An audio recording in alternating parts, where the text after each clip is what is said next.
नमस्कार दोस्तों, आज हम बात करने वाले हैं व्हीकल इंश्योरेंस के बारे में। दोस्तों, जैसे ही हमारा इंश्योरेंस ख़त्म होने वाला होता है, हमारे दिमाग में कुछ क्वेश्चंस रहते हैं, जैसे हमें कौन सी कंपनी का इंश्योरेंस लेना चाहिए, हमें फर्स्ट पार्टी लेना चाहिए या फिर थर्ड पार्टी लेना चाहिए, हमारी गाड़ी की आईडीवी वैल्यू कितनी रहेगी, हमें एनसीबी कितना मिलेगा या नहीं मिलेगा, हमें जीरो डिप्रिसिएशन लेना चाहिए या फिर नहीं लेना चाहिए, ये पार्टियां कौन कौन सी होती है। इस टाइप के बहुत सारे क्वेश्चंस हमारे दिमाग में रहते हैं। इन सारे क्वेश्चंस का जवाब आपको इस वीडियो में आज मिलने वाला है।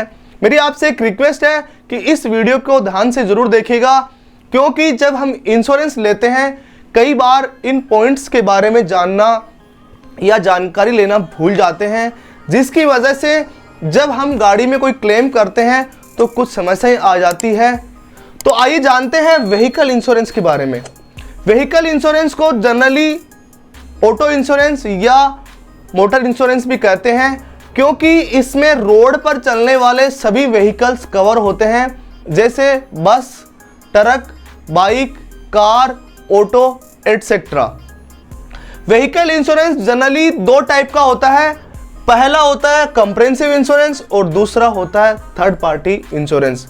कंप्रेहेंसिव इंश्योरेंस को हम पैकेज पॉलिसी या फिर फर्स्ट पार्टी के नाम से भी जानते हैं, और थर्ड पार्टी तो अपने आप में ही थर्ड पार्टी इंश्योरेंस होता है।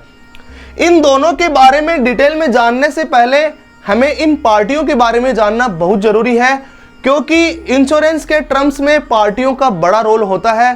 आइए जानते हैं इन पार्टियों के बारे में। जनरली तीन टाइप की पार्टियां होती है। कौन कौन सी होती है? पहली होती है फर्स्ट पार्टी। फर्स्ट पार्टी क्या होती है? जो व्हीकल का ओनर होता है वह होता है फर्स्ट पार्टी, उसे हम फर्स्ट पार्टी के नाम से जानते हैं। दूसरा, सेकंड पार्टी कौन सी होती है? जो इंश्योरेंस कंपनी होती है उसे हम सेकंड पार्टी के नाम से जानते हैं। इंश्योरेंस की टर्म में वह सेकंड पार्टी होती है। और थर्ड पार्टी क्या होता है? थर्ड पार्टी इन दोनों को छोड़कर जो भी कोई पर्सन या कोई पार्टी होती है वह होती है थर्ड पार्टी। अब जानते हैं कि कंप्रेहेंसिव इंश्योरेंस क्या होता है और उसके अंदर क्या क्या इंक्लूड रहता है। कंप्रेहेंसिव इंश्योरेंस, जैसे कि इसके नाम में ही इसकी परिभाषा है कि इसके अंदर सब कुछ इंक्लूड रहता है। इसे फर्स्ट पार्टी या पैकेज पॉलिसी के नाम से भी जानते हैं। इसके अंदर क्या क्या कवर रहता है? सबसे पहला, ओन डैमेज। अगर गाड़ी का एक्सीडेंट होता है और उसको हम रिपेयर करवाते हैं या उसके कुछ पार्ट चेंज होते हैं, वो इसके अंदर कवर होता है। दूसरा, नेचुरल कैलेमिटीज़। नेचुरल कैलेमिटीज़ मतलब प्राकृतिक आपदाएं। उसमें क्या क्या आता है? अगर कोई फ्लड आ गया, कहीं बाढ़ आ गई, भूकंप आ गया, उससे हमारी गाड़ी को कुछ डैमेज होता है तो वह उसमें कवर होता है। तीसरा, मैन मेड कैलेमिटीज, मतलब आदमी के द्वारा या आदमी की कोई गलती या चूक की वजह से अगर हमारी गाड़ी को एक्सीडेंट होता है, उसमें कुछ डैमेज होता है तो वह भी इसमें कवर होता है। जैसे किसी ने हमारी गाड़ी चोरी कर ली या कहीं इंडस्ट्री में आग लग गई, उसकी वजह से हमारी गाड़ी को कुछ डैमेज हो गया, या फिर कहीं पे टेररिस्ट अटैक हो गया, उसकी वजह से अगर हमारी गाड़ी को डैमेज होता है, वो भी इसके अंदर कवर होता है। चौथा, इसके अंदर थर्ड पार्टी भी कवर होती है। थर्ड पार्टी में क्या क्या होता है कि मान लेते हैं हमारी गाड़ी एक्सीडेंट हुई और किसी दूसरी गाड़ी को कुछ डैमेज हुआ या किसी को इंजरी हुई, वो सब भी इसके अंदर कवर होता है। अब जानते हैं थर्ड पार्टी इंश्योरेंस के बारे में। कंप्रेहेंसिव इंश्योरेंस वैसे तो अपने आप में सब कुछ इसके अंदर कवर रहता है, फिर भी आप इसके अंदर कुछ एड ऑन्स ले सकते हैं, जैसे जीरो डिप्रिसिएशन या फिर engine protection cover, 24/7 road side assistance, और भी बहुत सारे एड ऑन्स होते हैं जो आप इसके अंदर ले सकते हैं कुछ एक्स्ट्रा पैसा देकर, जिससे हमारी गाड़ी को थोड़ा और अच्छा प्रोटेक्शन मिल जाता है। अब जानते हैं थर्ड पार्टी इंश्योरेंस के बारे में। थर्ड पार्टी इंश्योरेंस, जैसे मैंने पहले ही बताया कि इसके अंदर ओनर को, जो व्हीकल ओनर होता है, उसको डायरेक्ट बेनिफिट नहीं मिलता है। थर्ड पार्टी इंश्योरेंस में अगर हमारी गाड़ी से किसी दूसरी गाड़ी एक्सीडेंट होती है तो उस गाड़ी का जो डैमेज होता है या कोई प्रॉपर्टी डैमेज होता है या किसी पर्सन को इंजरी या कुछ डेथ हो जाती है, वो सब थर्ड पार्टी में कवर होता है। एज पर IRDA इंडिया में मिनिमम थर्ड पार्टी इंश्योरेंस लेना बहुत ज़रूरी है, नहीं तो रोड पर अगर गाड़ी चल रही है और थर्ड पार्टी इंश्योरेंस नहीं है तो चालान हो सकता है। थर्ड पार्टी इंश्योरेंस इसलिए ज़रूरी है कि अगर हमारी गाड़ी से कोई गाड़ी एक्सीडेंट होती है और उसमें खर्चा अगर ज़्यादा आ रहा है, उस कंडीशन में फाइनेंशियल बर्डन को कम करने के लिए इंडिया में थर्ड पार्टी को कंपलसरी रखा गया है कि आप फर्स्ट पार्टी इंश्योरेंस लो या मत लो, लेकिन आपको थर्ड पार्टी इंश्योरेंस लेना ज़रूरी है। अगर हमने कोई पॉलिसी ले रखी है, यह फर्स्ट पार्टी है या फिर थर्ड पार्टी, यह कैसे जानेंगे, यह वीडियो के लास्ट में बताऊंगा। आप सिर्फ 1 सेकंड में देखकर बता पाएंगे कि मेरे पास जो पॉलिसी है वह फर्स्ट पार्टी है या फिर थर्ड पार्टी। अभी जानते हैं IDV के बारे में। IDV क्या होती है? IDV की फुल फॉर्म होती है इंश्योर्ड डिक्लेयर्ड वैल्यू। मतलब जब हम इंश्योरेंस करवाते हैं उस टाइम पे हमारी गाड़ी की मार्केट प्राइस क्या है, उस प्राइस को देखकर जो इंश्योरेंस कंपनी होती है वह इंश्योरेंस करती है। मान लेते हैं हमारी गाड़ी की जब हमने इंश्योरेंस करवाया उस टाइम पे गाड़ी की कॉस्ट थी 10 लाख रुपए। IDV वैल्यू कब काम आती है?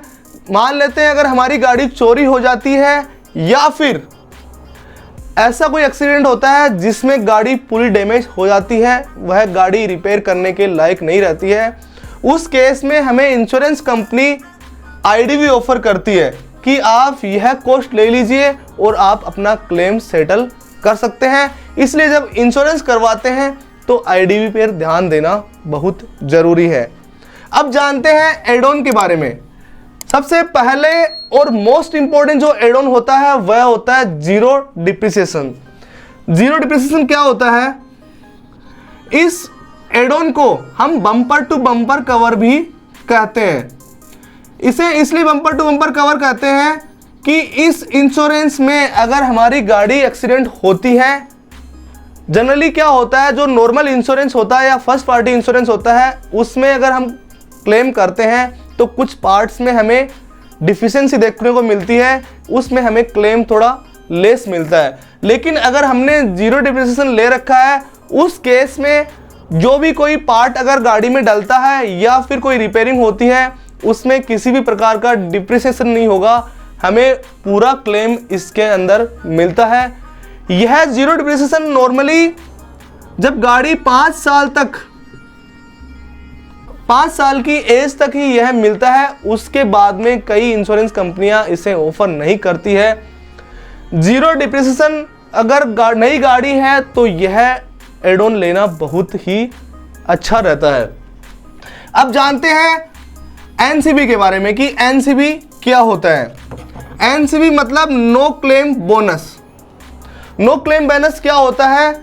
अगर हमने फर्स्ट ईयर जब हमने इंश्योरेंस करवाया उस ईयर में अगर हमने किसी प्रकार का कोई क्लेम नहीं लिया है तो नेक्स्ट ईयर जब हम इंश्योरेंस करवाते हैं तो उसकी जो इंश्योरेंस की जो बेसिक कॉस्ट होती है उसमें हमें 20% का डिस्काउंट मिलता है। फर्स्ट ईयर जब हम कोई क्लेम नहीं लेते हैं तो उसमें 20% का डिस्काउंट मिलता है। अगर सेकेंड ईयर कोई क्लेम नहीं लेते हैं तो उसमें 25% और थर्ड ईयर 35% और फोर्थ ईयर 45%। अगर 5 साल कंटिन्यूस अगर हम कोई क्लेम नहीं लेते हैं तो 6वें साल हमें 50% का डिस्काउंट मिलता है। किसमें मिलता है? मान लेते हैं हमारा इंश्योरेंस की जो बेसिक कॉस्ट थी वह थी 10,000 रुपये। 6वें साल हमारे जो बेसिक कॉस्ट है इंश्योरेंस की वह 10,000 है, इसमें से माइनस 50% कर दीजिए, वह होता है 5,000। मतलब अगर 5 साल तक हम कोई क्लेम नहीं लेते हैं तो 6वें साल हमें 50% का NCB मिलता है। और भी बहुत सारे एड ऑन्स हैं, अगर उनको अभी मैं कवर करता हूं तो वीडियो काफ़ी लंबा हो जाएगा, उनको मैं नेक्स्ट वीडियो में कवर करने वाला हूं। और मैंने भी पहले बताया था कि आप अपनी पॉलिसी को देखकर कैसे बता सकते हैं कि यह फर्स्ट पार्टी है या फिर थर्ड पार्टी इंश्योरेंस। आप सिर्फ 1 सेकंड में देखकर बता सकते हैं कि मेरी पॉलिसी फर्स्ट पार्टी है या थर्ड पार्टी। वह कैसे जानेंगे? आप अपने इंश्योरेंस पॉलिसी को लीजिए, उसमें एक कॉलम रहता है IDV जो मैंने पहले बताया था, इंश्योर्ड डिक्लेयर्ड वैल्यू। अगर IDV उस कॉलम में अगर जीरो है इसका मतलब वह इंश्योरेंस थर्ड पार्टी इंश्योरेंस होता है। अगर आईडीवी 0 से ज्यादा है, 1 रुपया या 1 रुपये से कितने भी ज्यादा है, तो वह इंश्योरेंस फर्स्ट पार्टी इंश्योरेंस होगा। आप इजीली उस पॉलिसी को देखकर आइडेंटिफाई कर सकते हैं कि मेरा इंश्योरेंस फर्स्ट पार्टी है या फिर थर्ड पार्टी। आज मैंने आपको इंश्योरेंस के कई टर्म्स के बारे में बताया। फिर भी आपके दिमाग में कोई क्वेश्चन या डाउट रहता है तो आप मुझे कमेंट बॉक्स में अवश्य पूछ सकते हैं, जिसका रिप्लाई मैं जरूर करूंगा। मेरे साथ जुड़े रहने के लिए हृदय की गहराई से आपका प्रेम पूर्वक धन्यवाद।